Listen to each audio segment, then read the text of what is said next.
One thing I did want to bring up related to China and data collection is this data colonialism that we're starting to see. So you have reports of Chinese companies going to African nations, providing facial recognition or surveillance technologies in exchange for something very precious, the biometric data of the citizens. So now, parallel to what we had with the slave trade, right, where you're extracting bodies, now you're extracting digital bodies in service of a global trade. Because even when you talk about what's going on in London, they're using technology from a company called NEC that's based in Japan. And so you have to really think about the global context for how these technologies spread around the world. And just to add to that, China has unfettered access to data.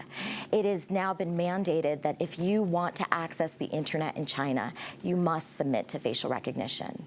So that is the basis for which they're building this kind of scoring system. I got access through local production company in China, and I feel that this woman kind of gave us insight into this social credit system that is coming up in China to sort of where they're using facial recognition in tandem with a social credit system.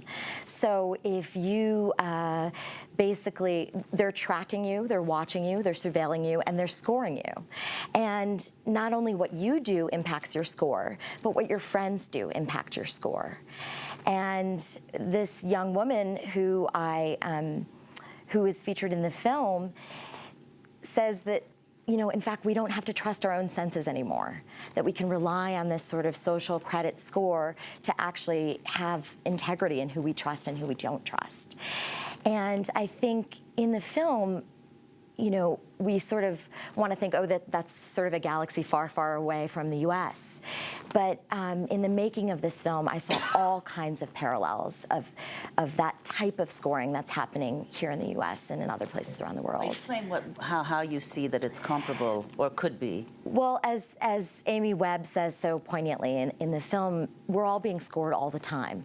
From our Uber scores to our Facebook likes, all of that information is being tracked and analyzed all of the time. And so we're all being rated all of the time. And so though that kind of tracking can impact how much we pay for insurance, what kind of opportunities are shown to us online. And so very much it becomes sort of an algorithmic determinism.